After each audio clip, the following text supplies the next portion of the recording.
Take a nice walk, my husband James called out mockingly from the driver's seat, his family laughing along with him. I stood there in disbelief, one hand on my 8-month pregnant belly, as their luxury SUV pulled away from the remote gas station. The blazing Florida sun beat down as I watched their taillights disappear, headed toward their beach resort vacation without me.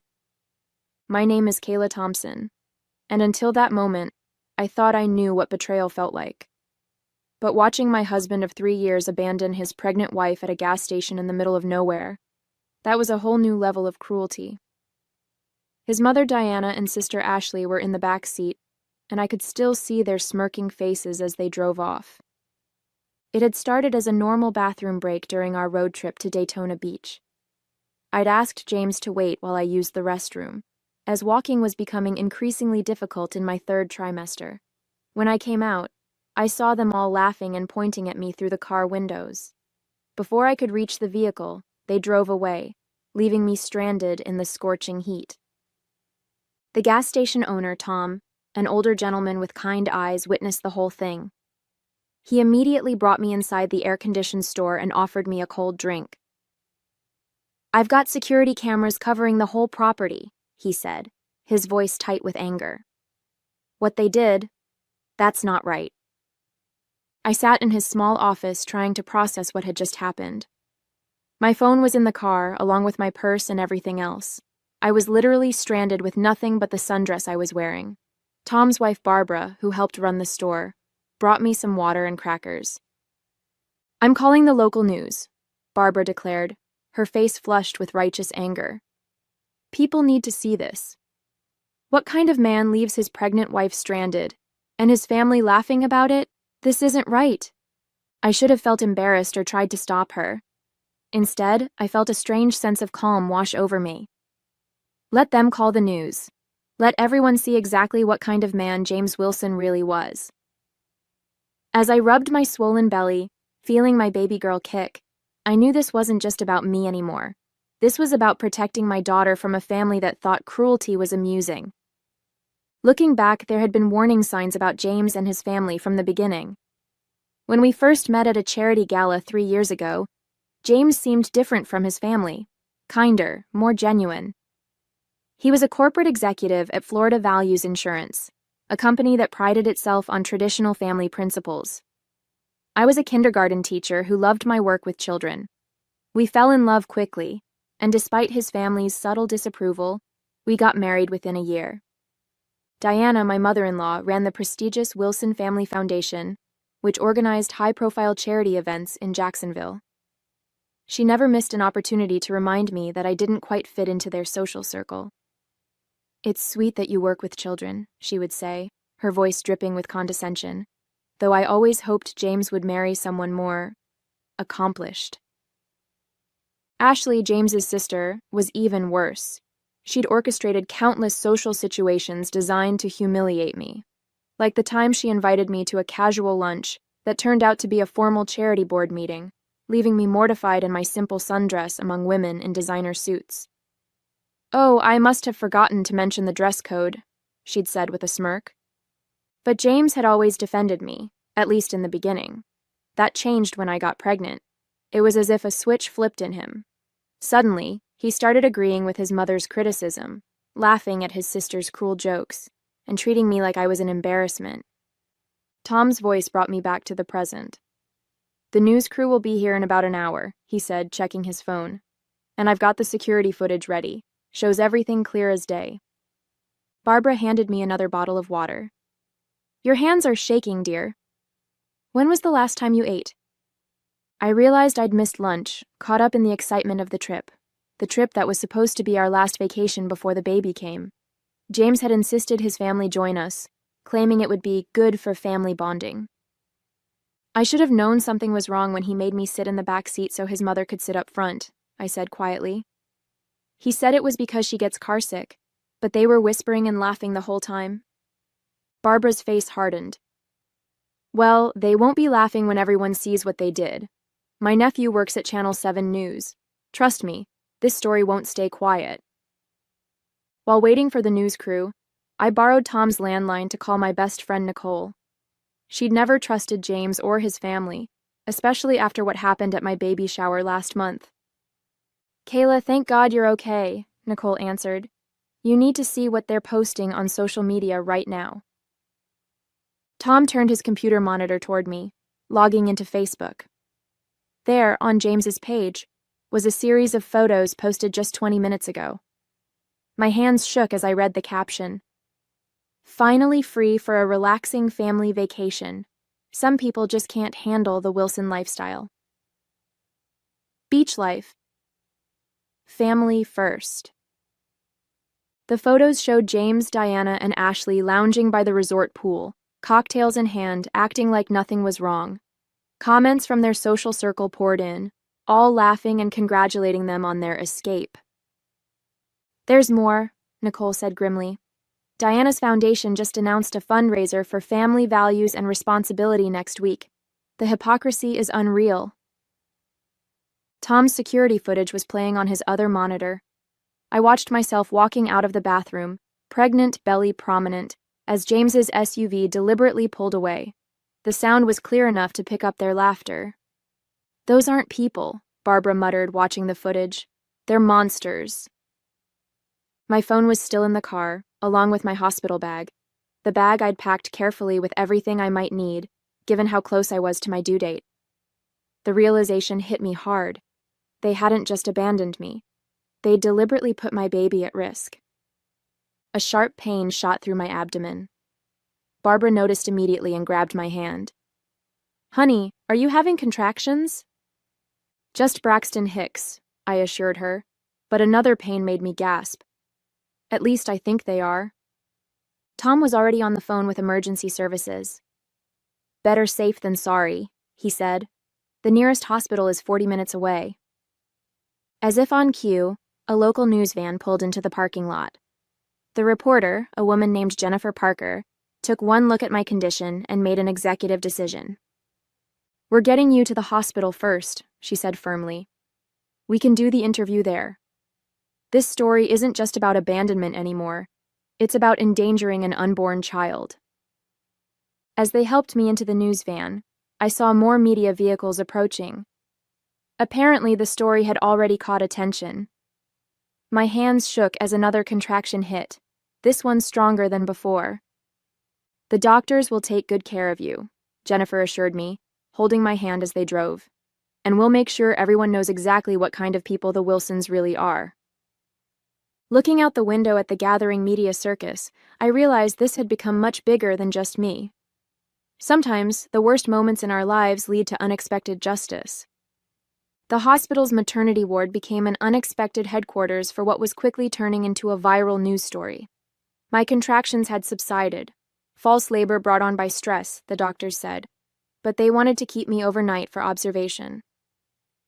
By evening, the security footage from the gas station had hit every major news outlet in Florida. Mrs. Wilson, a nurse said, poking her head into my room, there are more reporters asking to speak with you. Should I send them away? I was about to answer when my phone lit up. Nicole had brought it to me after retrieving it from the resort where James and his family were staying. A staff member had found it in their room and, after seeing the news, reached out to help. Kayla, turn on Channel 7 now, Nicole urged, her voice urgent. They're interviewing Diana at the resort. The nurse helped me find the right channel. There was my mother-in-law, perfectly coiffed in her designer resort wear, trying to spin the story. This is all a misunderstanding, Diana said smoothly to the reporter. Kayla has been very emotional lately.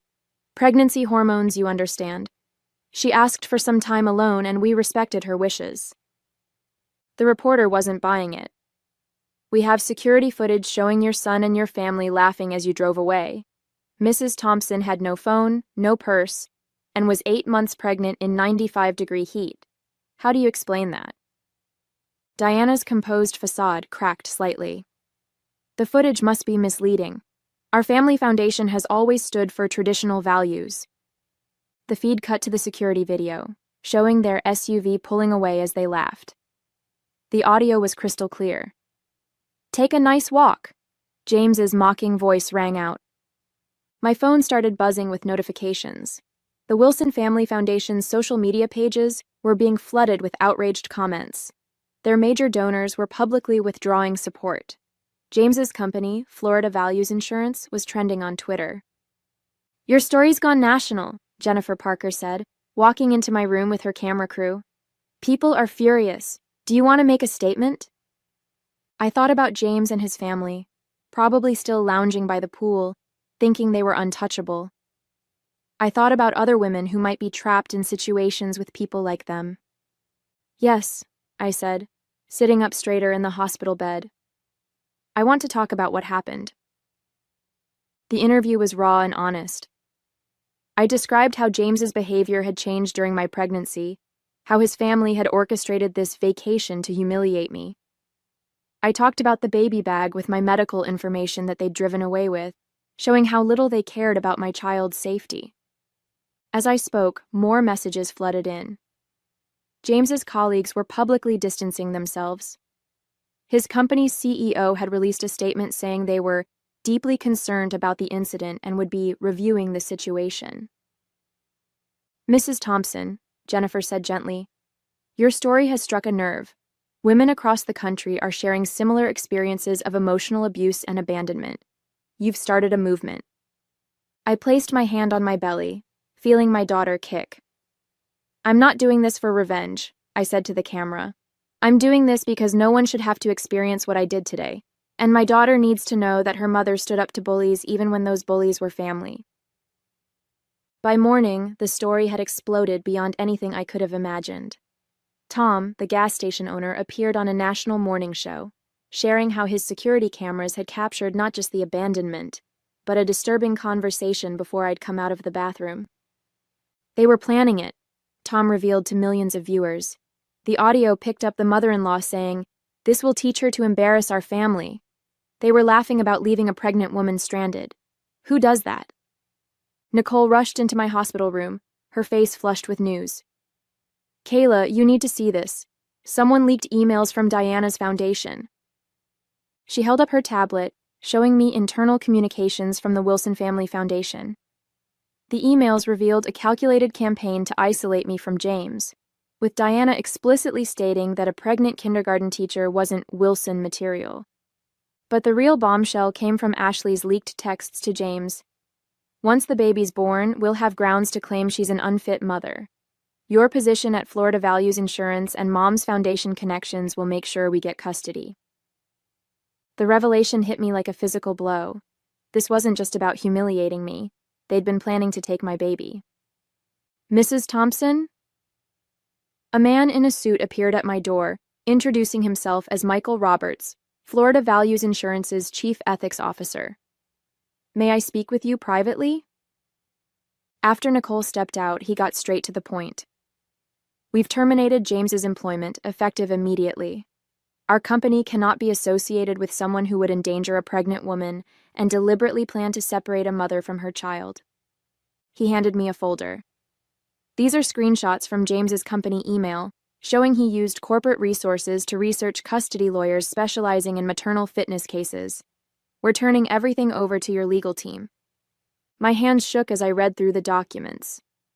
James had been laying groundwork for months, documenting every small mistake I made, planning to use my emotional instability against me. "One more thing," Michael added, his expression grave. "Our HR department discovered James has a pattern of workplace harassment.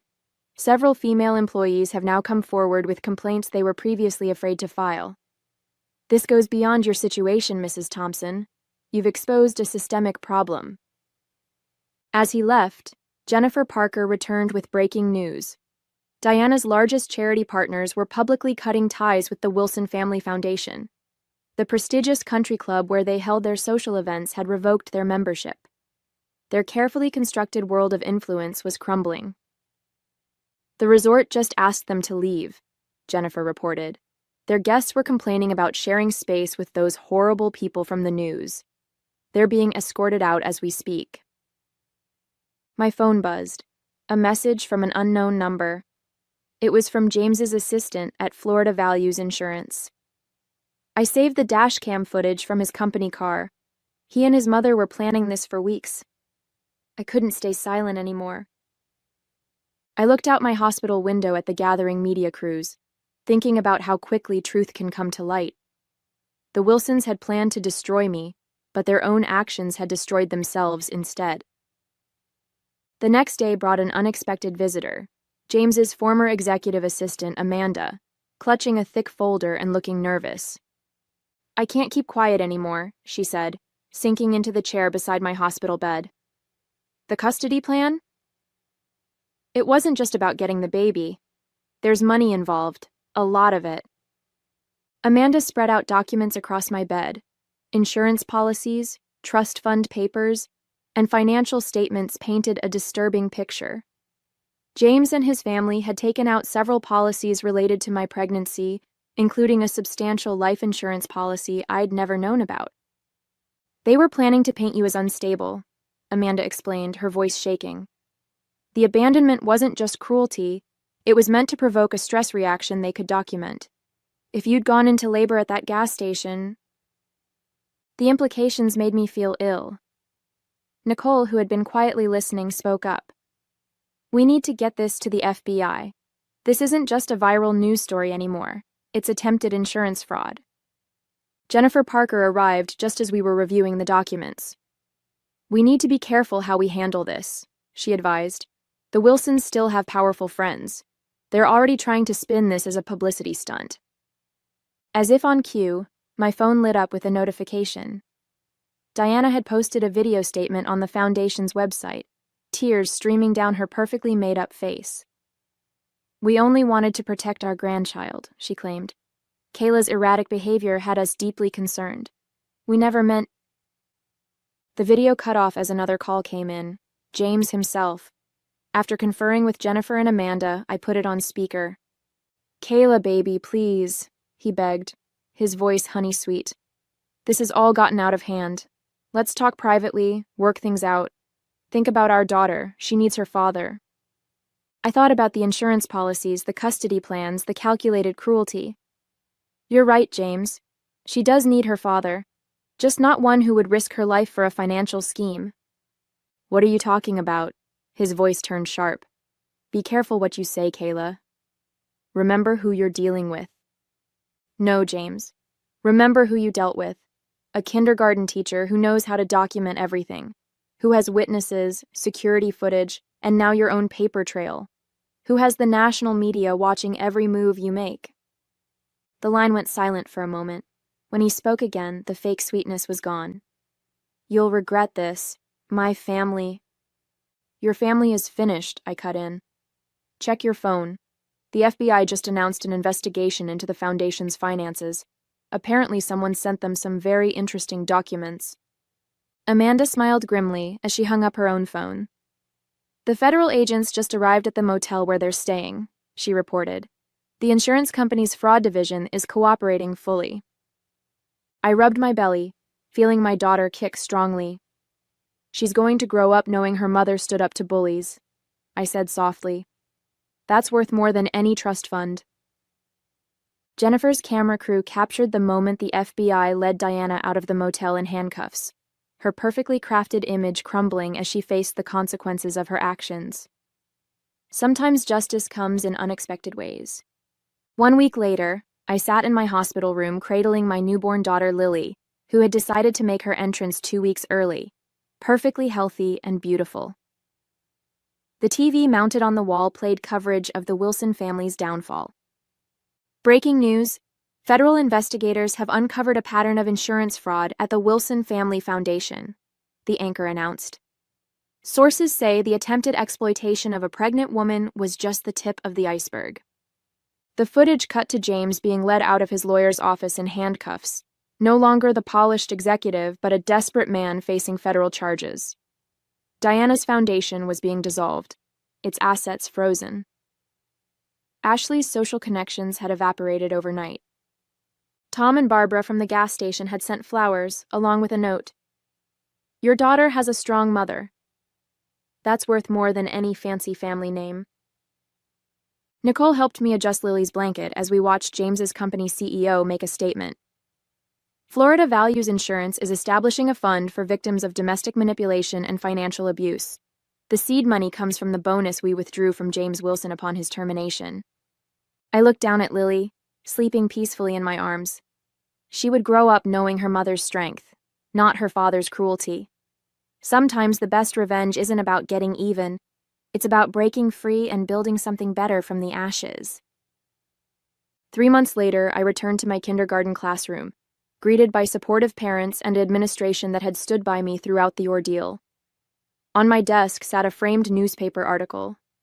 Gas station abandonment case leads to new state law. The Thompson Protection Act now made it a felony to deliberately abandon a pregnant woman in dangerous conditions. Diana's crocodile tears at her sentencing hadn't swayed the judge, who cited her calculated cruelty in handing down a 5-year sentence for insurance fraud. James and Ashley faced similar consequences for their roles in the scheme. My story had become a catalyst for change. Florida Values Insurance had hired me as a consultant for their new family protection initiatives. The speaking invitations poured in: women's groups, corporate ethics panels, law enforcement training sessions. But my favorite moments were still in my classroom, teaching my young students about kindness and standing up to bullies. Lily thrived, surrounded by love from my real family: Nicole, who became her godmother, Tom and Barbara, who visited regularly, and the countless strangers who had become allies. The Wilson family's social media accounts stayed silent, their once mighty influence reduced to a cautionary tale. "Remember," I told a reporter who asked about my message to others, "sometimes the worst moments in our lives lead us to our greatest strength." Lily will grow up knowing that her mother didn't just survive, she helped change things for the better.